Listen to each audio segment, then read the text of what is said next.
C'est l'heure du journal de l'Afrique. Soyez les bienvenus sur France 24 à la une ce soir. La République démocratique du Congo qui continue de s'immiscer dans l'actualité africaine. Le directeur général de l'OMS s'est rendu sur place pour coordonner la réponse sanitaire à l'épidémie d'Ebola qui frappe le pays. Au moins 225 cas ont été confirmés. Au Ghana, une loi vivement controversée secoue la scène politique et les défenseurs des droits humains. Adopté par le Parlement, ce texte durcit drastiquement la répression des personnes LGBT+, avec des peines pouvant aller jusqu'à 5 ans de prison. Et si l'intelligence artificielle devenait le prochain grand coach du tennis africain ? En pleine effervescence de Roland-Garros, rencontre avec Abraham Salah, fondateur de Tennis AI, qui veut mettre la technologie au service des futurs champions du continent. Le patron de l'Organisation mondiale de la santé est à Bunia, capitale de la province de l'Ituri et épicentre de l'épidémie d'Ebola qui progresse dans l'est de la RDC. Plus de 200 décès sur plus de 1000 cas suspects ont été enregistrés. L'OMS a déclenché une alerte sanitaire internationale.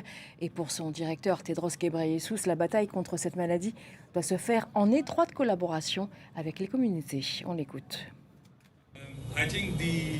Je pense que l'essentiel, c'est d'être solidaire, car la solidarité est notre meilleure protection.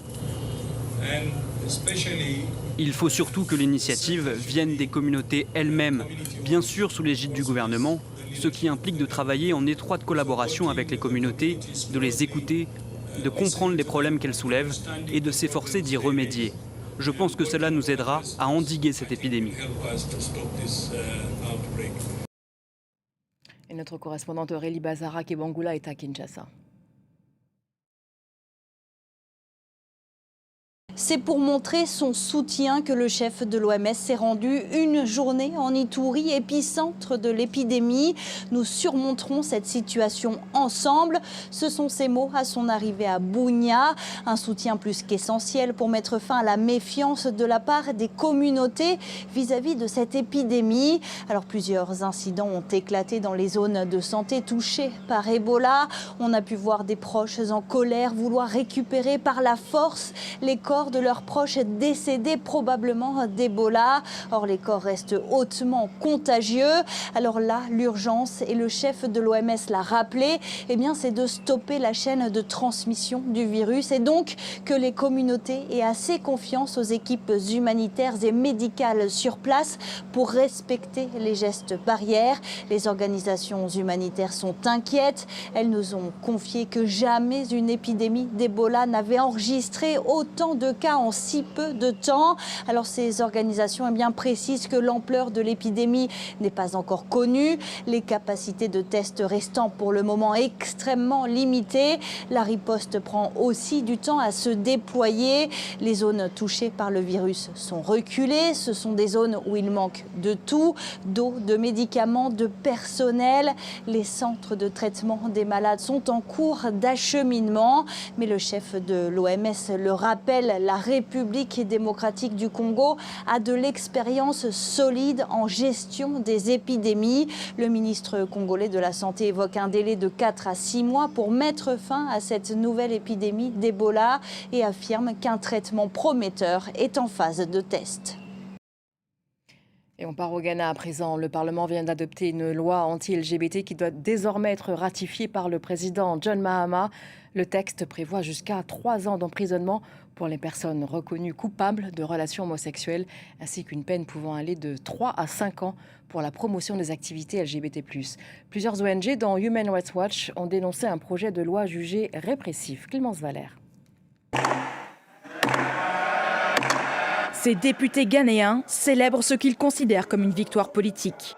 2 ans après une première tentative avortée, ils ont adopté vendredi une loi anti-LGBT visant à durcir considérablement la législation du pays. Ceux qui décident de former des groupes pour défendre les droits des personnes LGBT enfreignent la loi. Et la défense des personnes LGBT est interdite par la loi. Parmi les principales dispositions de ce texte controversé, jusqu'à 3 ans d'emprisonnement pour les personnes reconnues coupables de relations homosexuelles, entre 3 et 5 ans de prison pour la promotion, le parrainage ou soutien intentionnel des activités LGBT, Et toute personne se présentant comme un allié de la communauté pourrait également être poursuivie et condamnée. Le projet de loi prévoit toutefois certaines dérogations pour les professionnels du droit, des médias et de la santé. Les avocats pourront continuer à représenter les personnes LGBT sans encourir de sanctions. Les médias resteront autorisés à traiter des questions liées à la communauté. Et les professionnels de santé pourront dispenser des soins, proposer un accompagnement psychologique et pratiquer les interventions médicales sans être inquiétés. Un texte vivement dénoncé par de nombreuses ONG, des défenseurs des droits humains et des militants LGBT. Le projet de loi anti-LGBT ghanéen a été adopté aujourd'hui. Alors que nous continuons à nous battre, ne paniquez pas, n'ayez pas peur. Ils viennent d'adopter le projet de loi, mais le président ne l'a pas encore signé. Cette loi avait déjà été adoptée à l'unanimité par le Parlement en février 2024. Mais l'ancien président, Nana Akufo-Addo, resté en fonction jusqu'au 7 janvier 2025, ne l'avait jamais promulguée. Selon la constitution ghanéenne, tout projet de loi non signé par le président avant la fin d'une législature devient automatiquement caduc. Si certains espèrent que John Mahama s'y opposera, le chef d'État avait exprimé son soutien au projet de loi pendant sa campagne électorale et après son élection. À Roland-Garros, la technologie s'invite de plus en plus sur les cours. Analyse vidéo, données de performance, intelligence artificielle. Le tennis entre dans une nouvelle ère. Et parmi les acteurs qui veulent révolutionner ce sport, un entrepreneur africain, Abraham Salah, fondateur de Tennis AI. Alors, son ambition, utiliser l'intelligence artificielle pour démocratiser l'accès à l'analyse de performance et permettre aux talents africains de rivaliser avec les meilleures académies mondiales. Et il nous rejoint depuis Rabat. Merci d'être avec nous.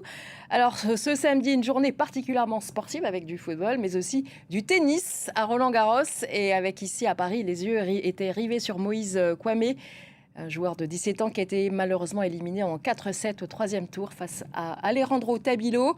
Alors, je vous pose la question concrètement, comment l'intelligence artificielle, votre application, peut-elle améliorer la performance d'un joueur de tennis et pourquoi pas celle de Kwame, de Moïse Kwame? Eh ben, bonsoir à tous.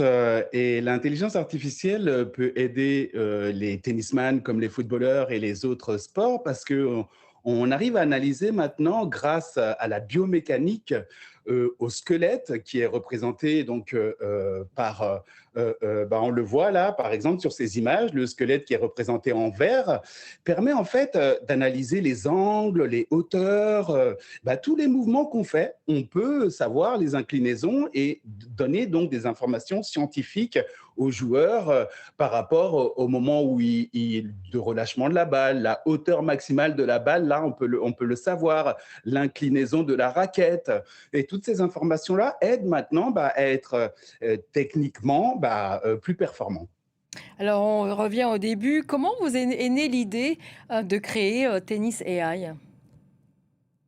L'idée est née parce que moi, j'ai entraîné mon fils Léopold Salah pendant des années à Paris. On a fait des tournois, il était classé.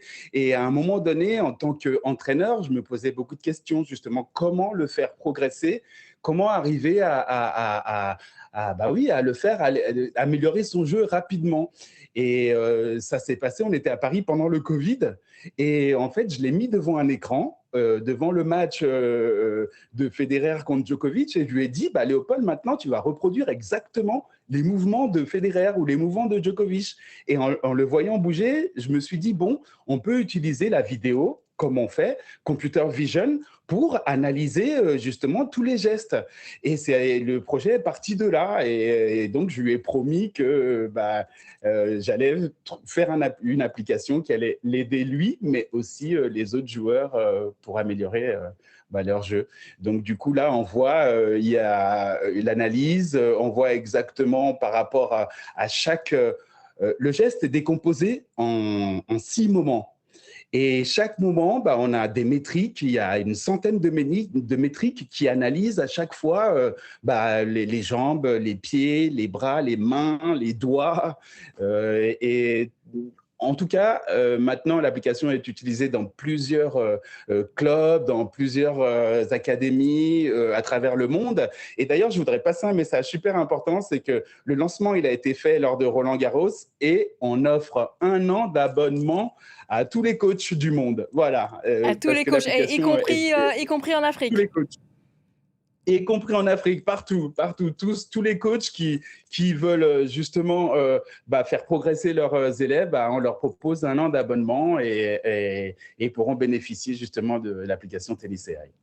Alors, je parlais de Moïse Kouamé, d'origine camerounaise, il me semble. Alors, il y a beaucoup de jeunes talents africains qui manquent d'accès à des structures de haut niveau. Est-ce que vous pensez que l'IA peut réduire cette fracture ?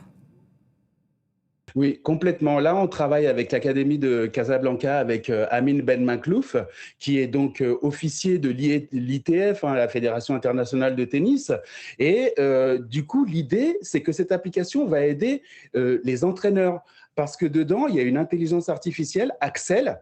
Et Axel, en fait, explique tout le tennis, que ça soit au niveau des métriques, même au niveau de la tenue de la raquette, au niveau du comportement mental de l'élève. Et en fait, l'application ne sert pas simplement à analyser, elle sert carrément à guider le coach. Quand on fait une analyse, à la fin de l'analyse, il a la possibilité de faire des exercices appropriés pour pouvoir justement réparer l'erreur. Il y a plus d'une 50aine de drills, d'exercices qui sont liés à chaque métrique.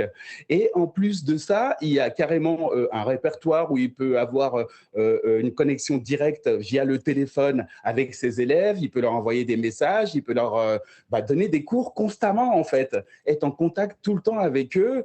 Et oui, la plus-value de cette application aussi, c'est qu'on arrive aujourd'hui à analyser en temps réel. Ce qui veut dire que le joueur est en train de jouer, le coach, il se met dans le mode coach et tout de suite, l'intelligence artificielle analyse, lui donne des erreurs et lui propose de les corriger directement. Voilà, c'est la plus-value c'est le temps réel. On a mis du temps pour arriver à coder ça. Ça fait 2 ans qu'on est dessus, mais aujourd'hui, on a trouvé le moyen de le faire et ça marche. Très bien, merci beaucoup. Ce sera les derniers mots de ce journal. Merci beaucoup de nous d'avoir répondu à toutes ces questions. J'espère que pouvoir moi aussi essayer cette application et peut-être, qui sait, d'être dans le prochain Roland-Garros. Et voilà, c'est ainsi que nous refermons notre journal de l'Afrique. Merci de l'avoir suivi. Restez avec nous car l'actualité continue sur France 24.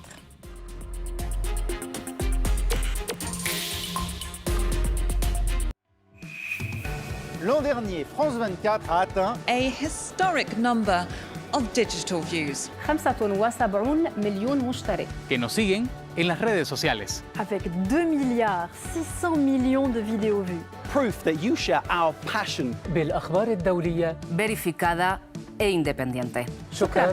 Merci. Thank you. Gracias. Merci pour votre confiance.